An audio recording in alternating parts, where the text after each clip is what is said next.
Salut à tous, Padbou pour la chaîne Black Ravens. Ça va être une vidéo un peu spéciale. Puis j'appelle hors série parce que je ne parlerai pas nécessairement de jeu de rôle dans cette vidéo-là. Mais ça a quand même un lien, d'une certaine façon, avec les jeux de rôle. Ça va être une vidéo source d'inspiration. En tant que maître de jeu ou joueur, ça peut arriver souvent que on est en panne d'inspiration. On essaie de trouver une idée pour une partie, une session ou encore un concept de personnage, puis ça ne vient pas si facilement que ça. Et à ce moment-là, ben, où est-ce qu'on peut trouver l'inspiration pour aller un peu plus loin, pour avancer? J'ai trouvé 4 grandes sources, je pense. La première, ça va être les illustrations, les belles images, qui est la source d'inspiration volume 1. Le volume 2, ça va être des films et des séries télé, où on peut trouver de l'inspiration. Le volume 3, ça va être les bandes dessinées, qui peut servir de source d'inspiration. Et le dernier volume, le dernier volet, ça va être les romans. Fait que je pense que j'ai l'intention d'essayer de faire une vidéo par semaine, un volume par semaine. On va voir comment que ça va aller, comment que le monde va trouver ça. Donc le volume 1, les illustrations, les belles images. Oui, une image, ça peut nous inspirer. Je suis entièrement d'accord avec ça. Et c'est dont je vais vous parler. Avant d'aller plus loin, je vais faire une mise en garde. Je vais mettre des liens dans le bas dans la description de la vidéo. J'avertis tout le monde avant de cliquer sur les liens. Si vous avez des jeunes enfants à la maison qui sont proches, peut-être attendre que c'est couché ou que c'est dans une autre pièce, parce qu'il y a certains artistes qui peuvent faire des images assez évocatrices. Puis je ne voudrais pas choquer personne. Aussi, ces vidéos-là vont servir vous allez apprendre à me connaître un peu plus à travers ça, à voir c'est quoi mon parcours de vie un peu. Qu'est-ce qui m'a mené au jeu de rôle, d'une certaine façon. Parce que c'est un peu ça aussi qui en découle. Ça fait que vous allez apprendre à connaître Padbou un peu plus. Padbou, Pat, c'est pour Patrick, pour ceux qui... Vous devez vous en douter un peu. Puis le bout, ben ça, je vais garder ça secret. Je vais garder un peu de mystère. Padbou a 50 ans. Et oui, j'ai 50 ans. Je pense que je dois être pas mal un des plus vieux d'un vlogueur du Québec sur le jeu de rôle. Et tout ça commence dans les années 70. Je suis pas très vieux à l'époque, j'ai 8, 9, 10 ans. Et aussi loin que je me souvienne, les mots m'ont toujours parlé plus que les images. J'ai toujours trouvé plus... Les mots m'ont toujours porté plus loin que les images. Puis je sais pas, j'ai toujours eu plus de facilité à m'évader au travers des mots qu'au travers des images. Puis dans les années 70, c'est pour moi personnellement, c'est la période, c'est l'âge d'or de la science-fiction. Comme je disais un petit peu plus tôt, j'ai 8, 9, 10 ans. Puis je lis à peu près tout ce qui se fait sur la science-fiction. Je pense à des œuvres de Kurt Vonnegut, de Jack Vance, de... Oh, qui y avait d'autres? Robert Zelazny, Asimov. Oui, je suis pas tellement vieux, mais c'est ce qui me passionne, t'sais. Puis là, je sais que vous vous dites « Hey, bonhomme, t'es supposé de nous parler d'illustration, de parler de belles images, puis t'arrêtes pas de parler de romans puis de mots. » Je le sais, j'y arrive aux illustrations. Ce qu'il faut comprendre, c'est que c'est les mots qui m'ont mené aux belles images, c'est les mots qui m'ont mené aux illustrations. Ces romans-là avaient des couvertures. Hein. Tous les romans, la page couverture, souvent c'est une belle image. Hein. Ça veut nous attirer. Et oui, les belles images attirent. Puis, ces romans-là, à l'époque, il y avait souvent un artiste qui revenait, dont les illustrations faisaient la couverture. C'est le premier artiste dont je vais vous parler. Et puis je vais suivre des époques qui suivent mon cheminement personnel. Comme je vous ai dit, j'approche de l'adolescence, là, j'ai 10 ans, mettons 9-10 ans, puis ce qui me passionne, c'est la science-fiction. Faut pas oublier dans ce temps-là, tu sais, t'as Star Trek à la TV, t'as Cosmos 1999, t'as Star Wars qui sort en 77. Fait que tout est axé sur la science-fiction en partie. Puis je baigne là-dedans. Puis le premier artiste, le premier illustrateur, c'est un peintre qui m'a marqué, qui m'a émerveillé. Il s'appelle John Berkey. Ceux qui ne connaissent pas John Berkey, mais je vais mettre un lien en bas qui va vous montrer ses œuvres. Surtout reconnu pour ses vaisseaux spatiaux. C'est absolument fabuleux. Puis je pense qu'on peut trouver de l'inspiration là-dedans. Ça peut, oui. T'sais, ceux qui aiment la science-fiction, ceux qui aiment faire des parties de science-fiction, allez voir ça. John Berkey. C'est différent de ce qu'on connaît aujourd'hui. C'est un autre monde. C'est en courbe, c'est en tout temps. C'est assez spécial. Puis, lui, il a marqué ma jeunesse. Je me rappelle, je sais pas quel âge je vais avoir, peut-être 9 ans. Puis ma grand-mère, à l'époque, à ma fête, à Noël, elle me donnait de l'argent. Puis un beau jour, ben, j'ai cet argent-là. Puis dans ma petite ville de Drummondville, on avait, je pense, c'est la seule librairie. À l'époque, ça s'appelait la librairie du Centre catholique. Puis je m'en vais là avec mes sous pour essayer d'aller me trouver un livre, quelque chose d'intéressant. Et je trouve ça. Un livre d'art, un livre de John Berkey avec toutes ces images, toutes ces couvertures de romans. J'étais fou comme la marde. Je venais de trouver le Saint Graal, je pense. Fait que c'était le premier artiste que je voulais vous présenter qui peut être inspirant pour des sessions de science-fiction. On continue dans la science-fiction parce que j'ai pas encore découvert la fantasy ou le médiéval fantastique comme je l'entends. Deuxième artiste pour de la science-fiction qui s'appelle Wayne Barlow. Wayne Barlow aussi a fait des couvertures, mais Wayne Barlow est surtout reconnu pour ses aliens, ses créatures mystiques et étranges et qui peuvent peupler un univers de science-fiction. C'est un peu plus surréaliste, c'est un peu plus spécial comme art, je vais dire, mais c'est très intéressant aussi. Puis ça peut être inspirant, comme je disais, pour des créatures, des aliens ou des choses comme ça. Et à un moment donné, oui, on lâche un peu la science-fiction, on s'approche de l'adolescence, puis on commence à s'intéresser à autre chose. Là, c'est une passe, je vais dire, horreur. Oui, Lovecraft, puis t'as Stephen King, mais là, il n'y a pas vraiment d'artiste qui sort. Le seul artiste, il y a un artiste qui chevauche, je vais dire, science-fiction et horreur, et c'est H.R. Giger. H.R. Giger, ça, c'est le genre d'art que t'aimes ou tu détestes, c'est vraiment spécial. Alien, tout le monde connaît Alien, je pense. Hein? Bon, ben, c'est inspiré des œuvres de H.R. Giger. Encore une fois, le lien va être en bas.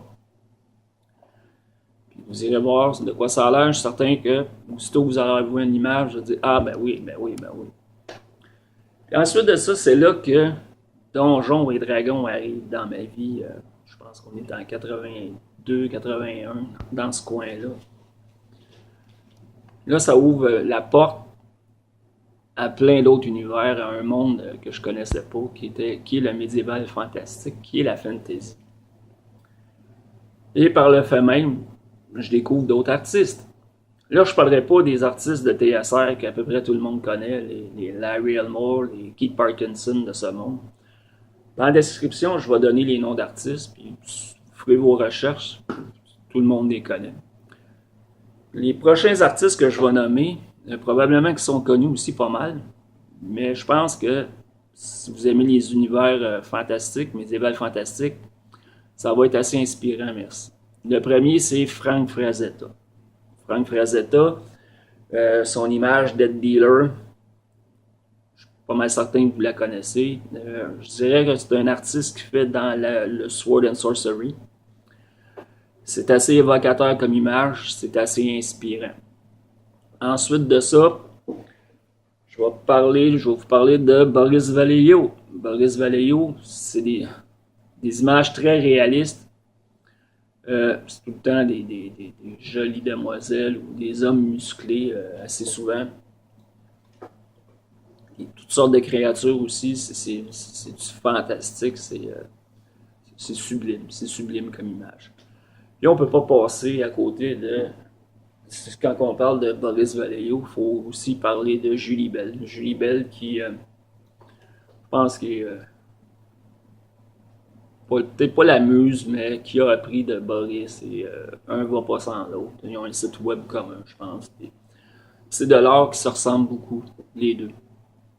Mais c'est deux artistes qui peuvent être très inspirants. Les images peuvent être très inspirantes pour du médiéval fantastique. Ensuite de ça, on passe à Alan Lee. Ceux qui ne connaissent pas Alan Lee, Tolkien, le Seigneur des Anneaux, il a fait une série d'illustrations pour cet univers-là qui sont assez fabuleuses. Lui, c'est tout en féerie, c'est féerique, ces images, c'est un style complètement différent, mais aussi encore, c'est tout aussi inspirant.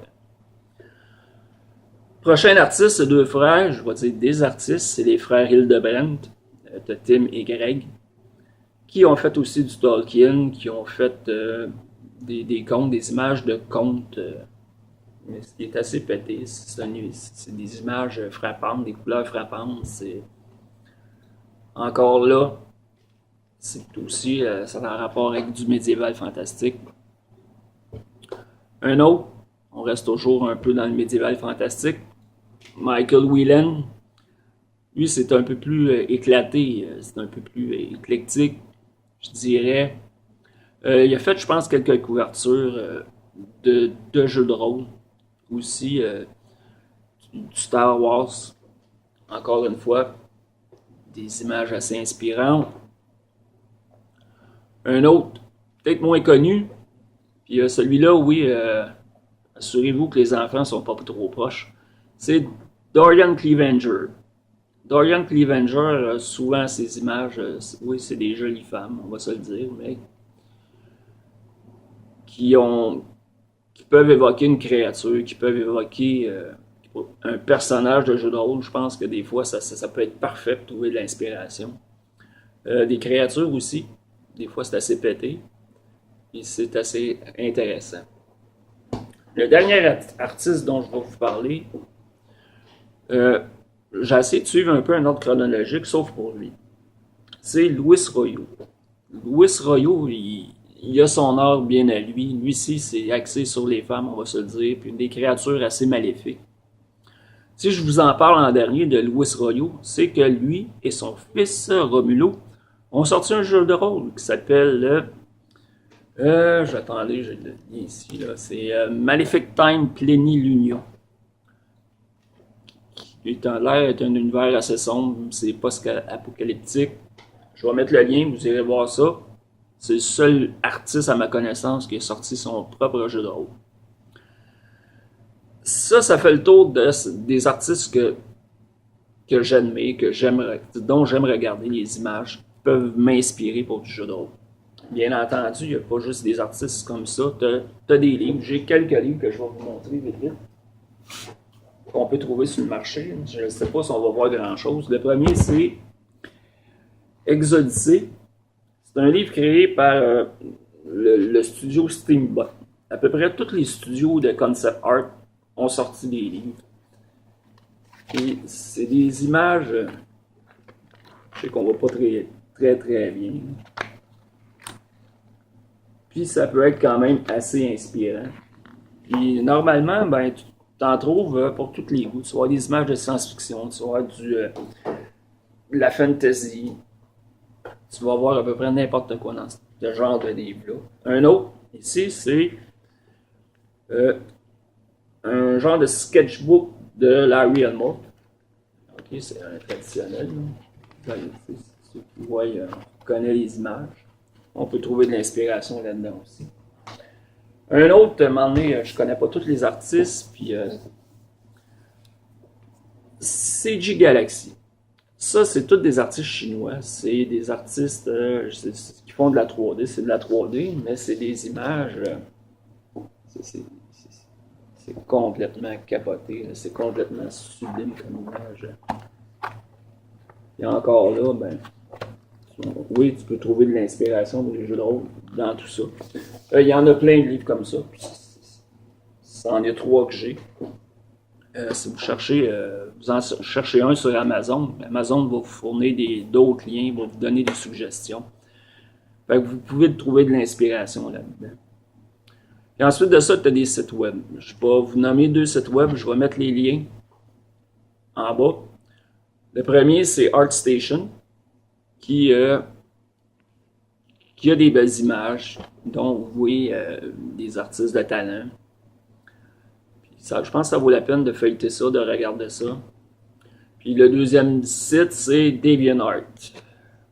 DeviantArt, le défaut, pas le défaut, mais c'est que n'importe qui peut mettre n'importe quoi sur ce site-là. Fait que tu peux trouver des belles images, tu peux trouver de l'inspiration, mais des fois, il faut que tu cherches. Tu peux trouver un bonhomme allumette, comme tu peux trouver, je dirais pas un Picasso, là, mais dans le sens que tu peux trouver une image que tu vas trouver, wow, là, qui va te jeter à terre. Mais il faut chercher. Fait que c'était mon volume 1 de sources d'inspiration. J'espère que vous avez trouvé ça intéressant. Juste à m'entendre parler, ça l'est peut-être moins, mais comme j'ai dit, allez suivre les liens en bas. Ça va vous donner une idée. Vous allez voir les images. Et je pense que vous pouvez trouver de l'inspiration au travers de ça. Puis si ça vous a plu, ben laissez-moi un commentaire. Si vous connaissez d'autres artistes, d'autres liens, d'autres sites, puis que faites-moi en part. Faites-en profiter les autres, parce que je connais pas tous les artistes. C'est ceux qui m'inspirent, c'est ceux dont j'aime les images, que j'aime les regarder. C'est sûr que des fois, oui, je vais checker une image, puis hop, il me vient une idée pour une partie ou un personnage. Fait que c'était le volume 1, source d'inspiration volume 1, les illustrations. Puis la prochaine fois, ce sera volume 2, ce sera les films et les séries télé. Fait que, au revoir tout le monde, à la prochaine, ciao!